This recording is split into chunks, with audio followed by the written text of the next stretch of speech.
Bueno, buenas tardes a todas y a todos y muchas gracias a los organizadores por invitarme. Me parece que es súper importante que haya este tipo de eventos, sobre todo dedicados a mujeres, pero en general para difundir el hacer juegos. Así que bueno, la idea de esta charla era darles un pantallazo de cómo es la ficción interactiva en juegos y sobre todo de cara también a quienes están pensando en hacer alguna historia interactiva, darles algunas herramientas y algunos conceptos que les puedan servir para eso. Vamos con la primera. Antes que nada, decir que un concepto así muy básico de una narración interactiva, que podemos decir que es una experiencia narrativa que reacciona a un participante activo y viceversa. Y decimos experiencia porque no hace falta pensar en un enorme desarrollo de historia. Hay videojuegos o hay twines, textos interactivos que son como muy chiquitos o se hacen en poco tiempo, tienen pocas pantallas, o hay videojuegos que tienen apenas un contexto narrativo, sin embargo eso es interactivo. Y cuando decimos que reacciona es porque es un sistema que de alguna manera escucha y entiende cuáles son las acciones que hace el jugador o la persona que está del otro lado, si se trata de un texto interactivo. Propone decisiones, que el jugador tome decisiones y tome acciones y reacciona a eso. Y es como algo de doble sentido. El jugador luego recibe una reacción del sistema y viceversa, y con eso se va armando la historia. Una cosa también que hay que decir y que es súper interesante en esta época es que un videojuego con historia es en sí una narración o la contiene, pero no toda historia interactiva se considera un videojuego. O sea, no es que ustedes tienen que pensar que tienen que desarrollar un gran videojuego y entonces no tienen las herramientas a mano para hacerlo. Está habiendo un montón de sistemas y un montón de posibilidades para poder hacer eso, y es un momento genial para hacer historias en videojuegos o hacer cualquier tipo de historia interactiva. Para darles un ejemplo, acá estos tres primeros juegos que ven, Siberia, Hellblade y Tomb Raider, tienen desarrollo de historia, y todo el mundo reconoce que son juegos porque hay ciertos elementos que caracterizan a un juego. Por ejemplo, que haya objetivos, que haya recompensas, que haya un mapa o una interfaz, que veamos que tenemos puntos, municiones, vidas, etc. Pero hay otro grupo bastante nuevo de ficción, por ejemplo como los Walking Simulators, que son juegos en donde mayormente el personaje camina, tu personaje jugador camina por un entorno, descubriendo pequeñas cositas. No hay prácticamente ningún otro lenguaje de videojuegos involucrado, no hay puntos, no hay objetivos. En general, si jugaron a Journey o a juegos de ese estilo, Journey también en un punto es un walking simulator. Y hay mucha gente que está como confundida, porque a veces compra un juego creyendo que es un juego y dice, bueno, pero esto en realidad no, ¿qué es? Por suerte está pasando eso porque está habiendo muchísima variedad y posibilidades para crear nuevas cosas. Por ejemplo, en Dear Esther vos sos una persona que camina por una isla y vas escuchando fragmentos de cartas de una mujer. Es más o menos simplemente eso. En Neverending Nightmares, el jueguito de abajo, sos un chico que está encerrado en una especie de pesadilla recurrente. Se despierta, camina por una casa, tiene un susto en algún momento y se despierta de nuevo. Y todo el juego es eso, es un loop continuo pesadillesco. Es una experiencia más bien sensorial. Y tenemos también Twines, que los Twines llevan mucho tiempo. Los videojuegos, de hecho, en los 70 ya tenían lo que se llamaba aventuras conversacionales. Capaz ustedes jugaron alguna que te dice, estás acá haciendo tal cosa, ¿qué haces? Y uno escribía con el teclado, bueno, voy hacia la izquierda, tomo la llave, abro la puerta. Los Twines también son aventuras de texto que pueden tener derivaciones. Ya Agustín va a explicar eso bastante. En su forma más simple son derivativas, yo puedo tocar una palabra y hacer aparecer otra palabra, otro párrafo, hacer avanzar la historia. La mayoría de las veces tienen derivaciones no lineales, es decir, yo puedo tomar decisiones y puedo ver qué pasa si tomé una decisión. Quizás algunos me dejan volver atrás y ver qué hubiera pasado si hubiera tomado otra, pero es un poco como el elige tu propia aventura, que vas como variando. Que haya, en el medio hay cientos de híbridos entre videojuegos e historias. No es muy importante, las definiciones no son muy importantes, lo que importa es saber que se está haciendo, digamos que en este momento no estamos tan atados a géneros y a tipos específicos, sino que se están creando un montón de cosas nuevas y distintas de las que se venían haciendo antes. Y eso pasa por dos motivos. Uno es el tema de la evolución del medio. Fíjense que en el 62 Spaceball es lo que se considera el primer prototipo de un juego. En ese momento Estados Unidos estaba investigando mucho el tema de los radares porque habían pasado por la Segunda Guerra Mundial que se decía que se había ganado gracias a los radares y entonces invirtieron muchos recursos en estudiar comunicaciones, redes. Y Spaceball está hecho sobre un oscilómetro, que es el mismo tipo de hardware que se utiliza en un radar. Spaceball es una investigación que hizo, en realidad son tres personas que lo crearon, que no pensaban que eso era un juego, pensaron vamos a hacer una especie de, no sé, de prototipo, o estaban investigando con naves. Es un juego muy sencillito que tenés una nave y hay otra persona con una suerte de joystick también, se manejaba de dos personas y básicamente se disparaban entre ellos. El tema es que personas como Nolan Bushnell, que es el fundador de Atari, vieron este juego y se les prendió la lamparita y dijeron, esto puede ser, más bien, no era un juego, vieron esto en una feria científica y tecnológica y hicieron un juego prácticamente igual, que se llamó Computer Space. Entonces, rápidamente así un pantallazo evolutivo. Después tenemos la época de los arcades, que trajo mejoras de gráficos y color. Después tuvimos la época en los 90 de los juegos en CD-ROMs, no sé si llegaron a jugar esos juegos.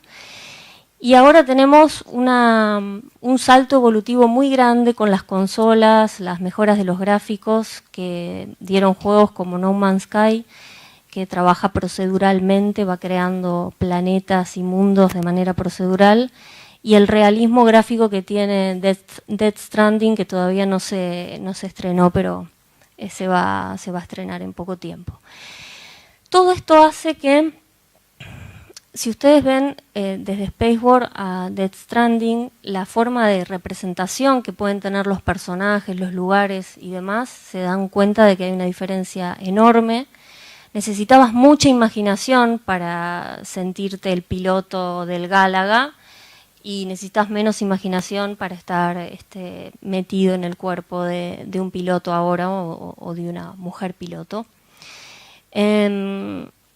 Y eso trajo muchísima variedad de juegos en el medio. Eso por un lado, y por otro lado el hecho de que disponemos ahora de un montón de herramientas que antes las tenían estudios. Eso, cada vez que nace un medio, primero hay una experimentación enorme sobre el lenguaje, porque es como que la gramática de los videojuegos se va inventando, y ahora llegamos a un consenso, es parecido al cine.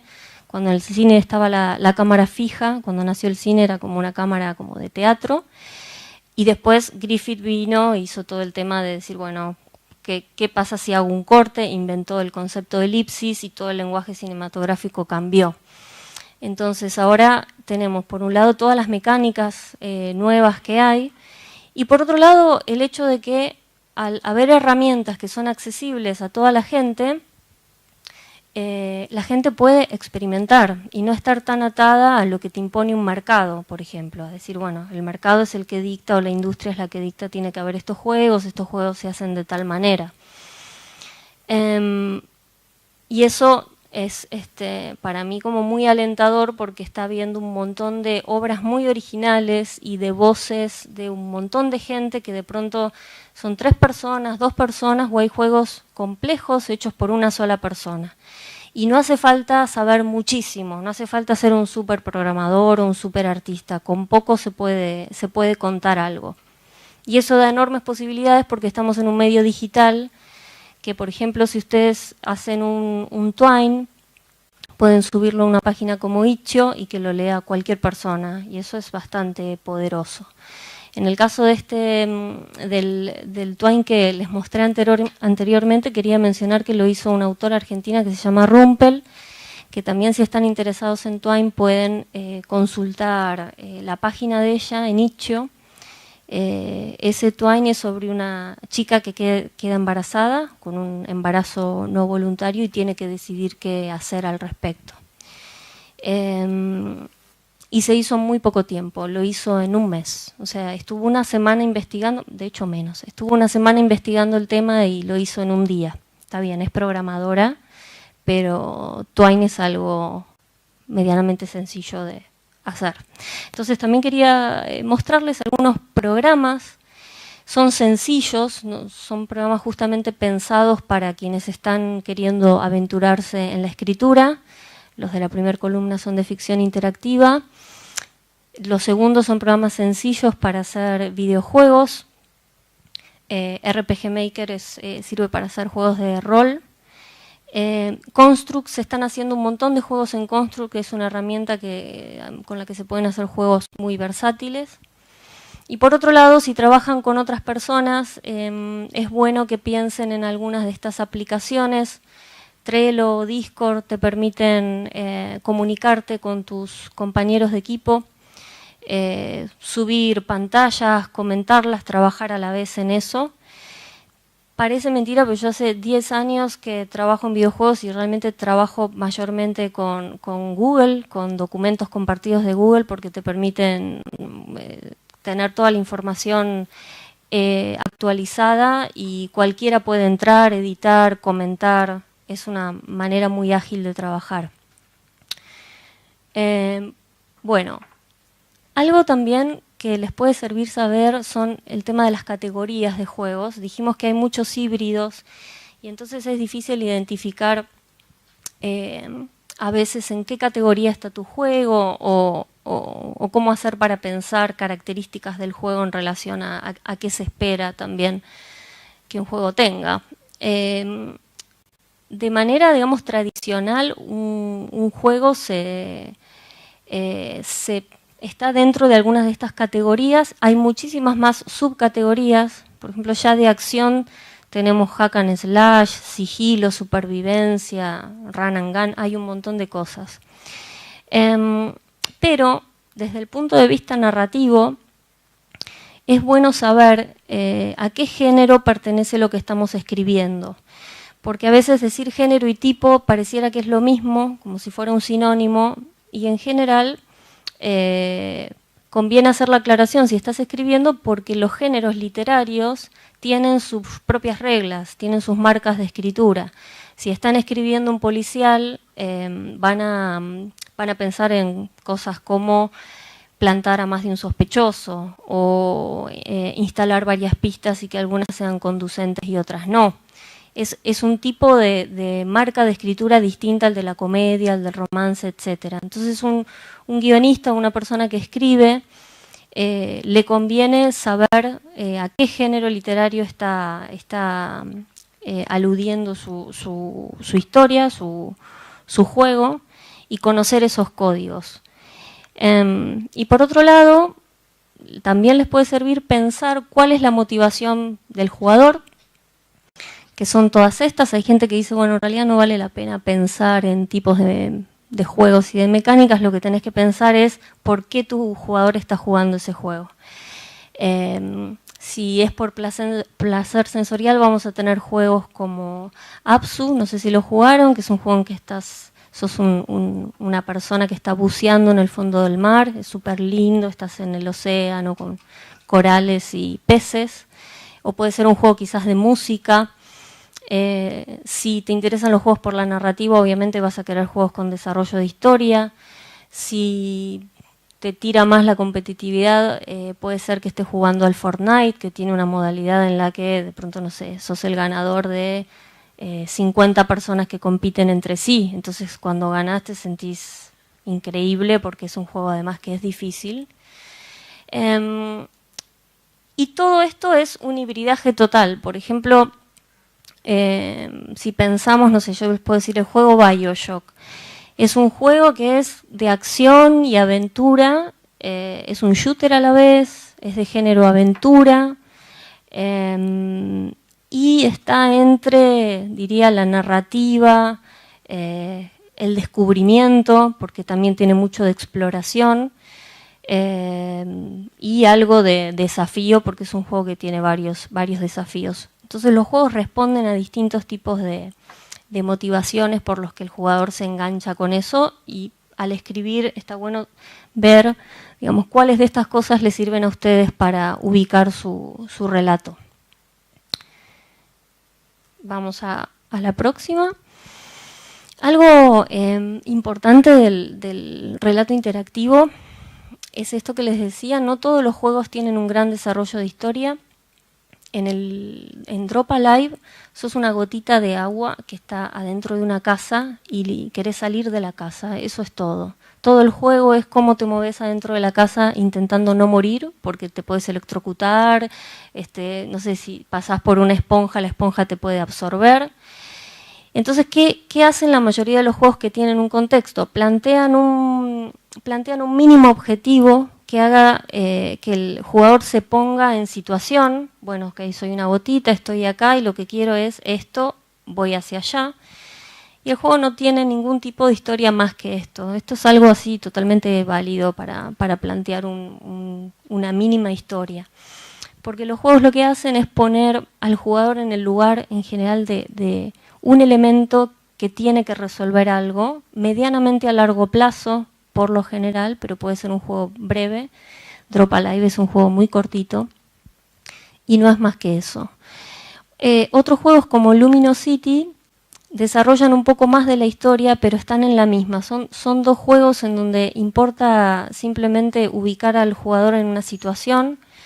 En Luminosity sos una nena que está en una ciudad que se mueve por electricidad, por todas cuestiones eléctricas, y su tío es el que hace el mantenimiento de la ciudad. Y la historia arranca cuando su tío desaparece.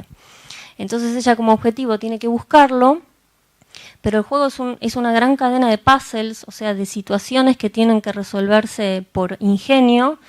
Una situación típica de puzzle, por ejemplo, tengo un montón de cables enmarañados y como jugador tengo que desenmarañarlos y arreglar el cortocircuito. Eso sería, por ejemplo, un puzzle. Es una especie de hilo conductor, esta nena y su tío. No hay tampoco un desarrollo de historia, no es que sabes muchas más cosas del tema, es una excusa para que tenga sentido que hagas un montón de puzzles en el juego, nada más. Y cuando termina la historia te enteras de qué pasó con tu tío. En cambio, en juegos como Walking Dead o Heavy Rain ya hay un grado de complejidad bastante mayor porque son sistemas que responden, no son lineales como los que vimos antes. Que un sistema sea lineal quiere decir que hay un orden de sucesos previstos por el diseñador que suceden siempre de la misma manera, en un orden, digamos, prefijado. Y en estos juegos lo que empieza a pasar es que el jugador empieza a tener agencia sobre lo que ocurre en el juego, o sea, sobre lo que ocurre en la historia. Puedo tomar decisiones que van cambiando la trama. Y en Heavy Rain, por ejemplo, puedo tomar decisiones que me permiten tener un montón de finales diferentes. En Walking Dead no pasa eso, no hay finales diferentes, pero sí hay una experimentación distinta de la historia. Se pone al jugador en una situación difícil, límite. Por ejemplo, típico, invasión zombie, acá está una persona que empezó a ser tu amiga hace poco y es fuerte, y acá está, no sé, la chica que te gusta y que además sabe curar. Bueno, hay tiempo para salvar a una sola persona, ¿a quién salvás? Y después el juego, si salvaste a una u otra, sigue ese camino.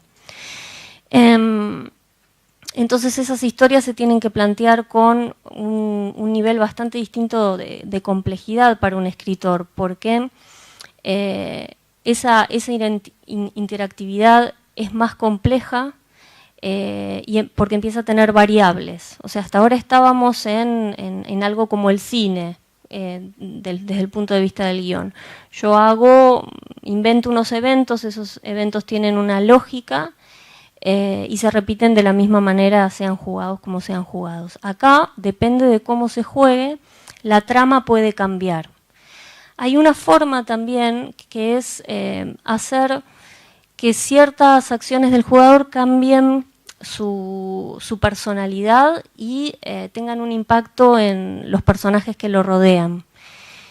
Por ejemplo, en el juego Infamous, o hay un montón de otros juegos, vos sos una persona que tiene poderes tipo Dragon Ball, podés manejar la electricidad. Y tenés a tu disposición toda una ciudad por la que te podés mover y varios objetivos. Y en esa ciudad hay personas que están civiles, algunos están enfermos. Vos con la electricidad los podés curar, pero también les podés hacer daño. O sea, el juego lo que hace es darte a vos la posibilidad de que te conduzcas éticamente bien o mal. Pero eso tiene consecuencias en la historia, va teniendo consecuencias en vos y tiene consecuencias en la gente. Por ejemplo, si vos te la pasaste electrocutando a todo el mundo, cuando te ven venir se van corriendo los personajes, porque te hiciste una reputación de que sos una persona no muy amable. En cambio, si vos curaste a mucha gente, los personajes no jugadores, que en videojuegos se llaman NPC, Non-Player Characters, te aplauden cuando llegás, si te ataca un enemigo intentan ayudarte o lo insultan a tu enemigo, o sea, responden a tu conducta en el juego. Y lo mejor que tienen los juegos, en mi opinión, es que si vos le das al jugador la posibilidad de que vaya haciendo cambios en la trama y vaya cambiando su personalidad, le das también la posibilidad, si el juego es no lineal, de que experimente por sí mismo distintas tesis que propone el juego. Es decir, por ejemplo, si vamos al cine o leemos un libro, un autor lo que hace es tener un punto de vista sobre un tema y expresarlo a través de la obra. Y lo que vos vas a vivir es lo que ese punto de vista de alguien te muestre. Pero cuando vos jugás, y depende de cómo juegues, tenés un final o tenés otro, el juego puede decir temáticamente una cosa completamente distinta. De hecho, en el Twain que les contaba de Rumpel, hay 3 decisiones que vos podés tomar en relación a si tener o no un hijo, y el juego en ningún momento te juzga por eso también. No es que te va mejor o peor por haber tomado una decisión. Y eso es súper, me parece un aporte increíble de los juegos, porque no se vuelven moralistas. O sea, si bien hay diseñadores que sí castigan un poco a los jugadores que no se comportan éticamente. Por ejemplo, está la idea de que el crimen no paga. Hay juegos en que no necesariamente te va mal por cómo te conducís. Entonces eso hace que vos puedas no solo tener un montón más de libertad con cómo experimentás una historia y probar qué se siente ser malo en una de esas, sino o qué se siente ser bueno si no sos una persona muy buena, sino que además podés rejugar el juego, rejugar la historia y vivirla de otra manera distinta. Los juegos son como un gran ¿qué pasaría si? Y te permiten entrar en esos mundos y tener tu propia opinión sobre eso. Bueno, cuando se habla de cualquier tipo de narrativa, sea literatura o lo que fuere, en general se menciona en algún momento Aristóteles y algo que se llama el relato clásico o el relato, la estructura de 3 actos. Es algo, Aristóteles vivió hace más de 2000 años, leyó un montón de tragedias, en realidad leyó todas las obras de su época y extrajo un patrón, sobre todo de las tragedias, porque vio ciertos elementos que se repetían en todas. De esos elementos, esta época lo que toma en cine y demás es ese mismo patrón y lo traslada a la escritura de guiones, de cómo se puede escribir un guión. Se traslada a cualquier tipo de estructura dramática. El teatro lo usa, las series de televisión, no solo el cine. Y les voy a contar algunos elementos porque en los juegos se usa muchísimo. No es algo que haya descubierto Aristóteles y se le ocurrió a él, es algo que está presente realmente en un montón de historias. Y vamos a ver cuáles son un poco las diferencias de cómo funciona eso en juegos y en algo lineal. En general, en este tipo de historias hay un protagonista que es activo, que quiere decir que toma decisiones importantes y acciona. Y también en general es único, o sea, hay un solo protagonista. Esto en juegos no pasa tan así porque hay juegos en donde manejas más de un personaje. Botanícula, por ejemplo, es un juego en donde sos 5 bichitos que necesitan ir a resolver situaciones. En Never Alone sos una nena y sos un zorro también, van los dos juntos a resolver situaciones. Si estás jugando un RPG online, en un punto estás solo, pero también estás con un grupo de gente. Y el juego muchas veces tenés que hacer misiones en las que solo podés resolverlo en grupo, o sea que está pensado eso para una especie de personaje grupal. Así que eso es una primera diferencia. Pero muchos juegos se manejan con este personaje único, ya sea Alan Wake o Fran Bow, o bueno, un montón. Suele tener un objetivo puntual, el protagonista, y una motivación. El objetivo es por ejemplo, desde algo súper sencillo como la gotita que quiere salir de la casa, o algo como le pasa al protagonista de Walking Dead, el primero, el juego, que sos una persona que una nena te salva de una situación con zombies y vos te comprometés a llevarla hasta un lugar para que se reúna con sus padres. Ese es como el objetivo a largo plazo y en el medio pasan un montón de cosas. Y la motivación es la construcción del por qué el personaje está haciendo lo que está haciendo, o sea, cuál es la fuerza que lo lleva a hacer ese objetivo. Venganza, deber, si es un detective y está investigando un caso va a ser su deber, y a veces esas motivaciones van cambiando. El protagonista es un elemento que se caracteriza por hacer acciones mayormente efectivas, porque si no, no podría avanzar en la historia o sería un héroe un poco así inoperante. Y se le opone algún tipo de fuerza antagónica, o sea, puede ser una persona, puede ser la naturaleza, pueden ser animales, una catástrofe, puede ser un ejército. Y ese conflicto, por lo tanto, siempre es más externo que interno. O sea, un personaje puede tener conflictos internos, pero casi siempre va a ser un agente externo el que lo pone en problemas. Y lo que hace un protagonista es intentar superar todos esos obstáculos que vienen del protagonista y de eso se arma la tensión dramática que sostiene todo el relato. En este tipo de historias el tiempo es lineal. Eso no quiere decir que no haya saltos hacia atrás y hacia adelante. Es como los videojuegos funcionan como en cine, tenemos flashbacks y flash forwards hacia adelante. Pero en general siempre entendemos qué está pasando. Entendemos que estamos yendo al pasado para ver algo nuevo del personaje o entendemos que es un salto al futuro. En una película de David Lynch, por ejemplo, estamos mucho más confundidos al respecto. O sea, esta estructura se llama arquitrama también y Lynch trabaja casi en la contracara de eso. Trabaja como en algo que se llama no trama directamente, que es que, por ejemplo, en el tema del tiempo lineal puede ser algo que no sabes dónde estás, no sabes qué tiempo es, no sabes si estás participando del sueño del personaje o eso es real, si es una locura o qué. Hay un montón de historias también de ficción interactiva que están en Neverending Nightmares que les contaba, pasa todo el tiempo eso, cuando estás pensando que capaz ahora sí es la realidad, resulta que es otra pesadilla. Eso es bastante lynchiano. Por lo que más es conocido Aristóteles es por el tema de la estructura de 3 partes. Fue el que dijo, toda historia tiene un principio, un medio y un fin, y eso nosotros también lo aprendemos en lengua, con introducción, nudo y desenlace. Puede ser arbitrario pensar que algo tenga 3 partes, pero hay un consenso general que es que yo necesito el principio de una historia para introducir a alguien en qué es eso, quiénes son los personajes principales, cuál es la historia principal, qué es lo que está pasando. Luego hay un desarrollo de eso y luego hay una conclusión. Por eso se piensa de una manera muy lógica. En videojuegos hay mucha gente que no está de acuerdo con los 3 actos. Para mí son discusiones realmente inconducentes, porque si a vos te sirve pensar en 3 actos, buenísimo. Dividir en 3 tu historia y estructurarla de esa manera.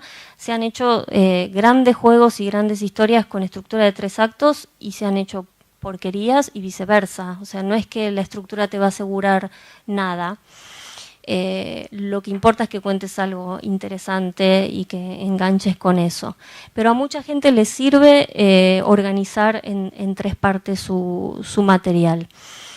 Lo que sí noto de los juegos es que no funcionan como en cine. En cine el guión se divide en 3. En juegos lo que te conviene pensar, o lo que pasa mucho, que sí es aristotélico, él introdujo una idea de crisis, clímax y resolución, y eso pasa en los juegos todo el tiempo. Hay una situación que es como una especie de crisis en la que te ponen para que resuelvas, vos la resolvés y eso tiene, digamos, un pico que es lo resolví, y es la resolución, y en general la resolución es la preparación para una nueva crisis. Entonces los juegos muchas veces tienen una estructura más de tipo de serie episódica, en donde todo el tiempo pasan cosas y hay nuevas situaciones, y no siempre hay algo que se resuelve a largo plazo. Entonces un juego te puede pasar que no tenga algo para resolver, que hay un final.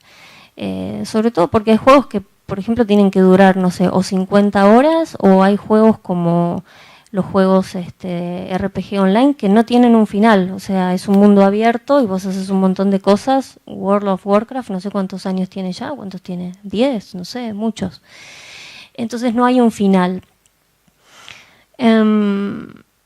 Ok, y hay una gran pregunta que se establece en este tipo de estructuras con un final cerrado, cosa que en los juegos ya sabemos que puede no suceder, aunque en muchas historias de juegos hayas elegido, aunque sea no lineal, si elegiste una historia, bueno, la vas a experimentar de principio a fin, aunque puedas volver y experimentarla de otra forma en otro momento. En un punto hay una respuesta a esa historia, no es única, pero necesitas jugarla varias veces para entenderla toda.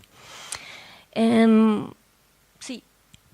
Hay otra estructura que se usa mucho, que es la de el monomito. Los videojuegos, casi todas las personas que enseñan narrativa, y por eso lo menciono, porque les puede servir, estudian esta estructura que también, como Aristóteles, Joseph Campbell fue un estudioso de los mitos y de las leyendas en todo el mundo, y lo que hizo fue encontrar también él un patrón. Ese patrón se llama monomito o el viaje del héroe, y tiene varios pasos. Si se piensa, también podría dividirse en 3 momentos, porque es la partida, es la travesía y es el regreso. Por ejemplo, la Odisea es eso, es el viaje de Ulises y el regreso. No me voy a explayar mucho sobre esto porque es una información que pueden encontrar tranquilamente, solo diré que con este tipo de estructuras se hizo Star Wars, está hecha Alicia en el País de las Maravillas, tiene estos pasos, la película Matrix tiene estos pasos. O sea, es una estructura que se usa también un montón. En realidad hay un montón de autores que hacen estructuras. Están las 36 situaciones de Polti, que es un tipo que analizó todas las situaciones posibles de conflicto que puede haber en obras y las mencionó.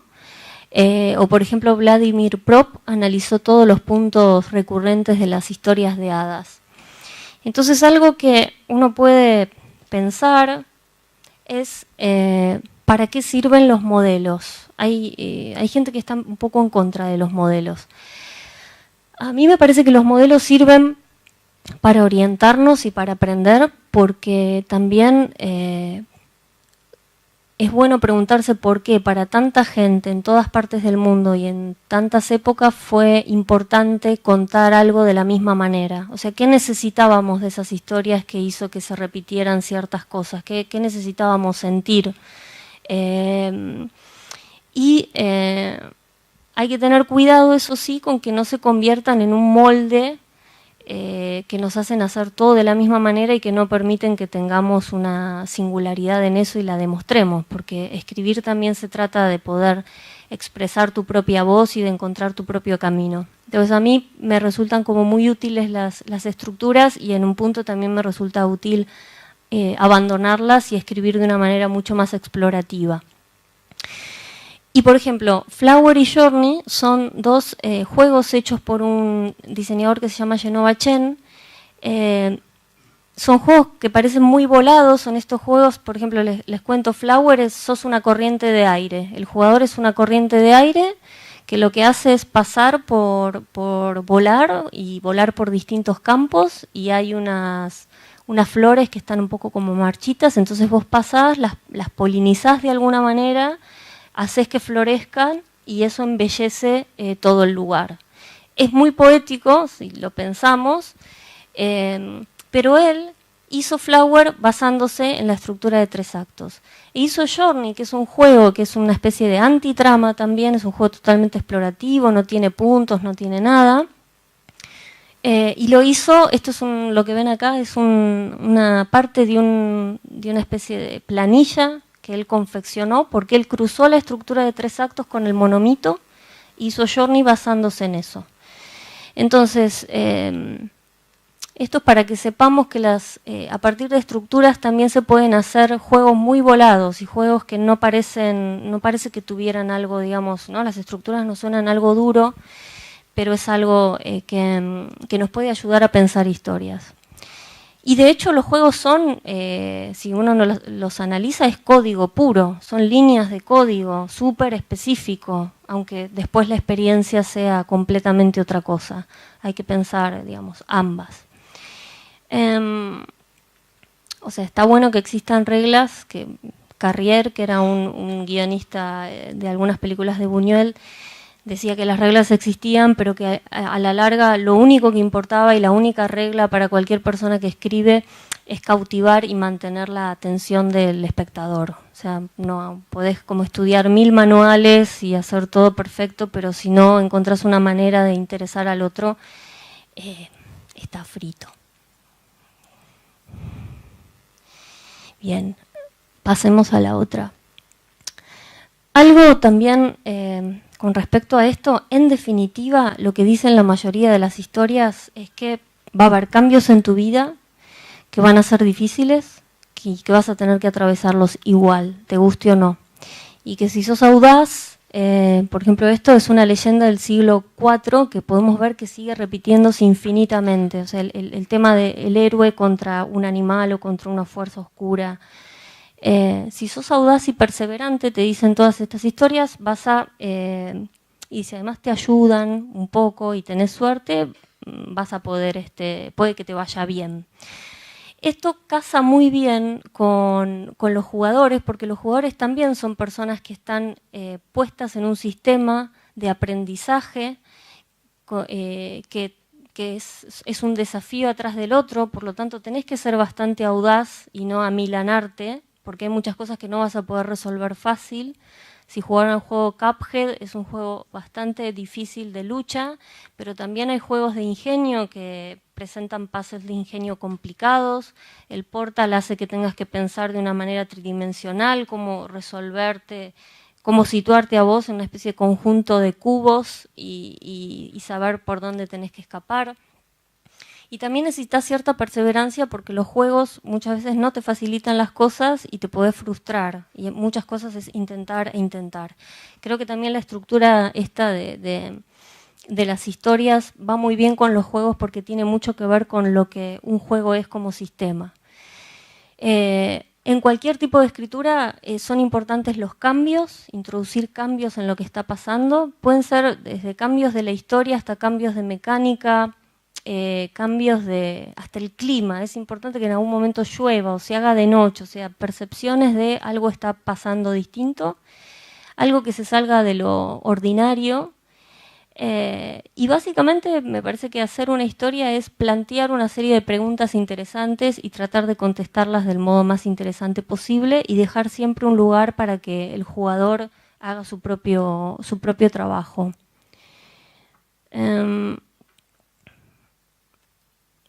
Bueno, acá les muestro una mínima herramienta de concepción que es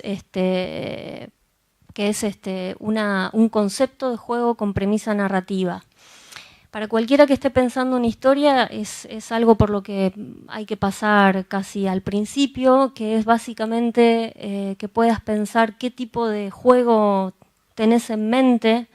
Ya lo vimos, o sea, qué tipo de mecánica, qué tipo de género. Acá tienen abajo un concepto armado.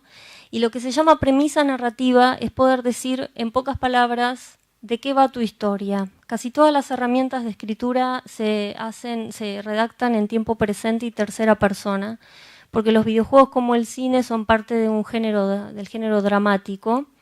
El drama tiene que ver con la acción, no con el melodrama. Y entonces siempre estás como viendo un personaje o un grupo de personajes que en el presente hace algo. Por eso se escriben en presente y tercera persona. Y acá tenemos en la primera línea lo que sería una mínima descripción del juego. Esto es del juego Walking Dead 1. Y abajo tienen una premisa narrativa que, si se fijan, tiene esos elementos. Contexto de espacio y tiempo. ¿Quién es la persona que va a luchar durante la historia y contra qué va a luchar? ¿Para qué va a luchar? ¿Cuál es su objetivo y el por qué lo hace? Y más o menos poder expresar 3 o 4 desafíos que hagan a tu objetivo y a la historia en sí. Esto también es parte de algo que en videojuegos un proyecto suele arrancar con un pitch, que es un pequeño documento en el que presentás la idea del juego, y estos conceptos son casi lo primero que ves de un pitch.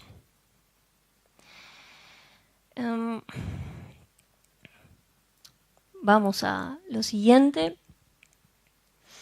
Quería mostrarles un poquito cómo funcionan las estructuras lineales en juegos. Tenemos la primera es cómo funciona casi el cine prácticamente. Tengo una serie de eventos que hacen avanzar a la historia. Escena no quiere decir escena, sino una parte de la historia que va avanzando. En juegos empieza a pasar esto. Puedo tener una ampliación de eso, haciendo que el personaje jugador se pueda desviar. Tengo que tener cuidado en no poner partes importantes de la información, por ejemplo, en la escena 5, si es que el jugador puede pasarlas y no volver más. Por ejemplo, imagínense que en la escena 4 ustedes tienen que abrir una caja fuerte y tienen una clave de 3 dígitos que encuentran en la escena 5, en la 2 y en la 6. Si yo no puedo volver a la 5 y la pasé de largo, me pierdo eso y no puedo realizar una acción. Entonces el guionista ahí empieza a pensar en variables y empieza a pensar en dónde ubica la información para obligar al jugador a que siempre, nunca se quede, digamos, sin algo que necesita.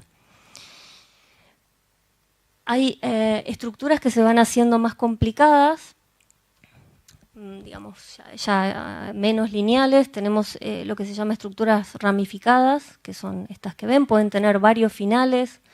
Pueden ser estructuras como las de puntos de control, quiere decir que yo puedo desarrollar varias escenas y darle al jugador la elección de que pase por ellas, pero termino obligándolo a pasar por un lugar justamente para que no se pierda algo importante. Entonces es algo que el jugador en un punto aprecia porque siente que tiene una libertad de elección y que hay algo que se perdió y que quizás está bueno rejugarlo, pero no se pierde algo que le servía para avanzar en la historia. Y lo de abajo es un tipo de estructura que, fíjense, son módulos que ya no tienen flechitas, porque eso quiere decir que el jugador puede jugar cualquiera de las escenas en cualquier orden, elige él el orden, pero tiene que jugar las 3 para avanzar.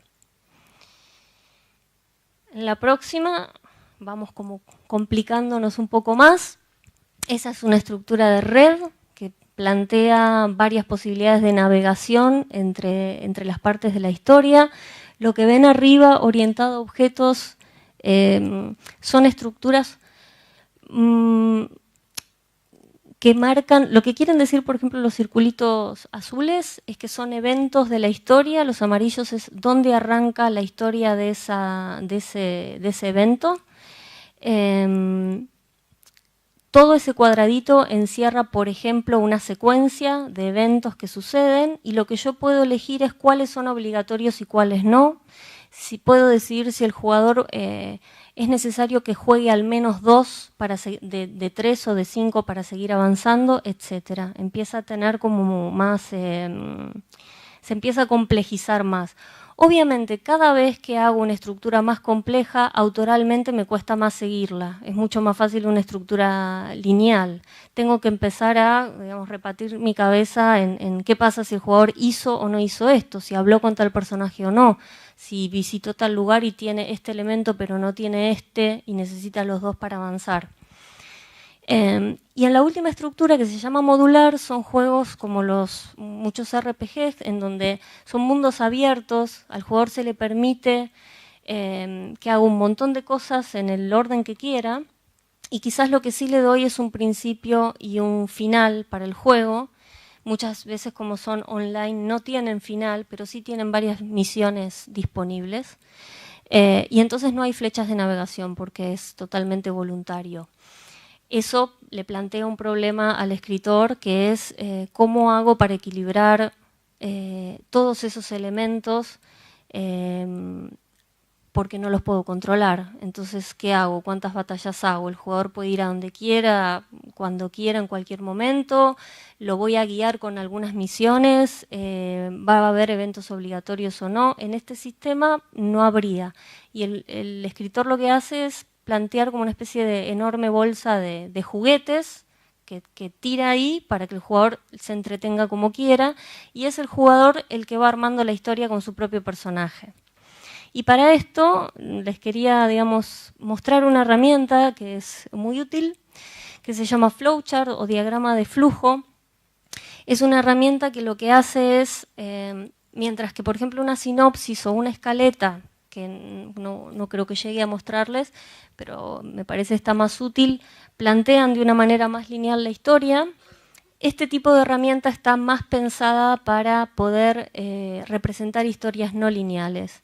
Entonces, acá hay un ejemplo de King's Quest, que es una aventura, en donde la autora, que es Roberta Williams, plantea en la parte de arriba de todo, no sé si se lee, dice si Edgar se encuentra con el oráculo, suceden todas esas cosas, y si no se encuentra con el oráculo, suceden otras, y eso deviene en distintos finales. Entonces los escritores lo que hacemos es, estos diagramas nos sirven un montón porque si no te perdés, y con una herramienta lineal no lo podés representar, tendrías que hacer parte A, parte B, si parte B, parte C, se empieza como a hacer un embrollo. Entonces, esta herramienta resulta súper útil y les voy a mostrar, bueno, les voy a mostrar algo que los va a volver un poco locos, aunque no es la intención. Esto es una representación, distintas flowcharts del juego de Stanley Parable, no sé si lo jugaron, es otro juego experimental con un narrador que básicamente ironiza y bardea al jugador durante todo el juego. Y estas personas se tomaron el trabajo de hacer un flowchart sobre todos los posibles recorridos del juego. Y también es para mostrarles que no hay una única manera de representar algo. O sea, eso es súper importante saber de las herramientas de escritura, que tienen que poder ustedes inventar sus propias herramientas, porque muchas veces van a necesitar un gráfico, un flow, una imagen, un concepto, y siempre a lo que tienen que apuntar es a que la historia la tengan clara ustedes, la tenga clara el equipo con el que trabajan y la tengan claro el cliente. Si es que trabajan para un publisher o trabajan para alguien más. ¿Cómo hagan eso? Lo tienen que descubrir ustedes. Hay muchas herramientas que sirven y hay muchas combinaciones de herramientas que sirven.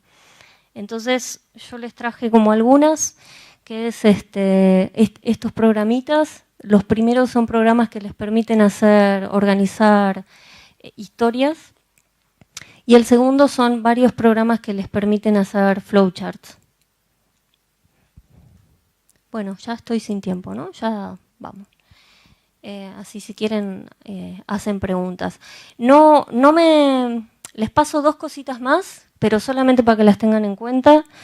Les sirve también, si están pensando en hacer historias, en crear sinopsis. Pueden averiguar un poco cómo se hacen, pero básicamente son estos, son como relatos breves en una página. Cuando están desarrollando una historia vieron que el concepto son tipo 5 líneas nada más. Lo que hace la sinopsis, que es una herramienta muy útil y que también se pide siempre en un pitch, es desarrollar un poco más en lo que el concepto presenta. Entonces, en el primer párrafo, ustedes van a decir quién es el protagonista, cuál es su objetivo y cuál es su antagonista. En estos 3 párrafos o 4 párrafos se está expresando cuáles son las acciones principales y los obstáculos que va a tener este personaje y van a tener finalmente un resultado.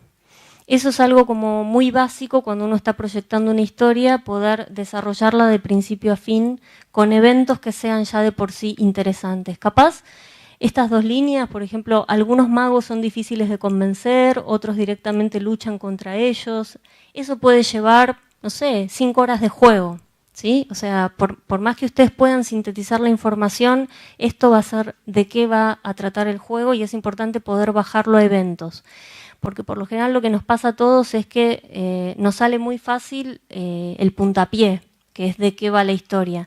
Pero el corazón de las historias son las acciones que las sostienen. Entonces es importante que puedan desarrollarlas con este tipo de herramientas o con otra que se llama escaleta, que les muestro también en 2 segundos, que es lo último. Que la escaleta lo que hace es desarrollar eventos, enumerarlos en la historia. Pueden hacer tramas y subtramas. Hay también herramientas que funcionan como fichitas en un board que pueden usar y hay programas que directamente hacen eso.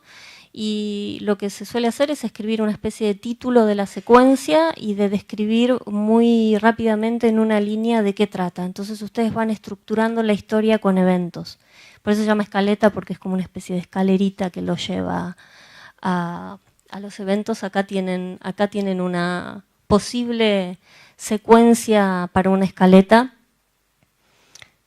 Todo lo que ven con puntos negros serían como las grandes partes de un posible juego y lo que ven ahí es un desglose de 4 eventos dentro de una secuencia.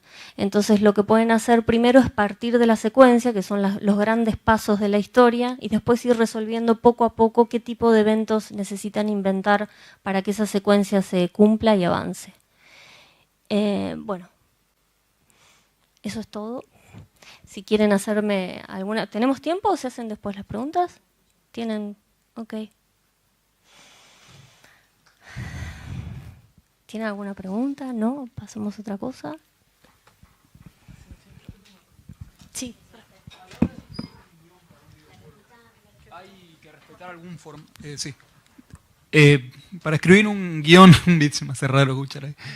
Un videojuego hay que respetar un formato como en el cine, hay unas reglas, me refiero a la manera de escribir, o sea... Sí, hay muchos usamos un lenguaje del cine. O sea, Sí. si vos estás escribiendo una secuencia que es lineal, por ejemplo, hay una convención en cine, tiene su propia gramática, la escritura de guión. Eso te puede servir si estás dentro de una historia no muy larga, porque imagínate que, por ejemplo, en guión, una página escrita equivale a 1 minuto de eso visto en pantalla. Si vos tenés un juego de 20 horas, tenés, no sé, una pila de... Entonces empiezan a escribir de distinta forma. En realidad, cada proyecto hace que tengas que escribirlo de distinta manera. Te puede servir si estás escribiendo escenas lineales, que son cinemáticas, que se hacen prácticamente tal cual una escena de cine, pero también puede que necesites otro tipo de herramientas. Por ejemplo, scriptear en un programita o, por ejemplo, escribir en letra chiquita como se escribe en teatro el personaje y al lado lo que dice. no sé si vieron algún guión de cine que es en el medio el nombre, un párrafo alineado a la izquierda pero central. Todo eso, si ustedes tuvieran que hacer miles de diálogos, sería infinito. Entonces hay muchas formas de escritura que se saltean el cine, pero en ciertos momentos lo podés usar. Gracias. Sí. ¿Está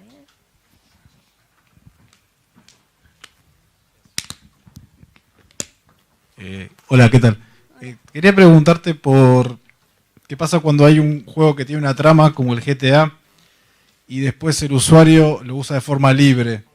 Es decir, uno como guionista puede buscar esa doble finalidad del juego, o es una falla en la trama, donde él pierde el interés en la trama en sí y gana la libertad del usuario de hacer lo que quiere con el juego. Sí, fíjate que el GTA tiene un éxito tremendo y el corazón de su éxito es que te deja hacer cualquier cosa.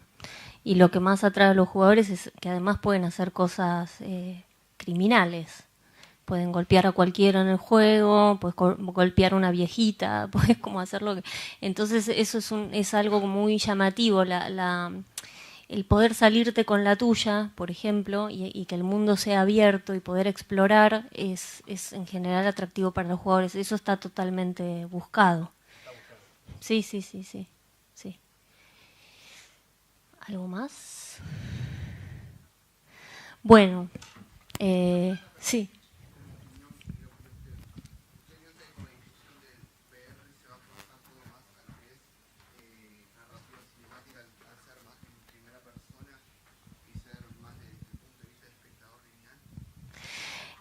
Sí. Ah, si usted opina que con la inclusión del VR la narrativa tome más un foco cinemático desde el primer punto de vista como cuando uno ve una película en el cine, o si se experimentará con algunas técnicas nuevas. seguro porque está en pañales el VR. Es más, todavía no termina de arrancar. Desde hace como 3 o 4 años en toda la GDC se habla muchísimo de realidad virtual y para si quien no sabe qué es VR, es realidad virtual, casquitos y todo eso. Pero todavía no... en un momento se consideró que era la evolución, íbamos a ir para ese lado. Y ahora se está viendo que quizás no necesariamente. Sí te pone en un lugar de primera persona y de experimentar muy es muy inmersivo porque estás encerrada ahí adentro. Lo que va a hacer que experimentes en primera persona un montón de cosas, como cuando estás en un FPS, en un first person, y eso va a traer también una gramática nueva. Pero no creo que sea tampoco el reemplazo de un montón de cosas que están pasando. De hecho, me encantaría que exploraran. Hay millones de juegos narrativos en este momento que son súper interesantes. Está The Stanley Parable, está Elegía para los Mundos Muertos, que es un experimento donde vos sos un piloto que estás recorriendo un montón de planetas deshabitados y lo que haces en el juego es escribir qué pasó con esos planetas. Vos lo tenés que inventar. El juego te da pies para que lo hagas, vos terminás de pensar la historia, todo eso queda en una bitácora que después es compartida online, entonces vos podés ver cómo un montón de personas inventaron historias acerca de qué pasó en esos planetas y por qué esa civilización ya no existe.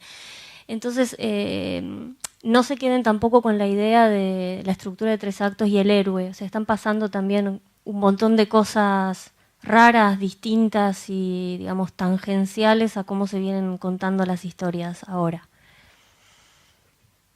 ¿Estamos? Bueno, muchas gracias.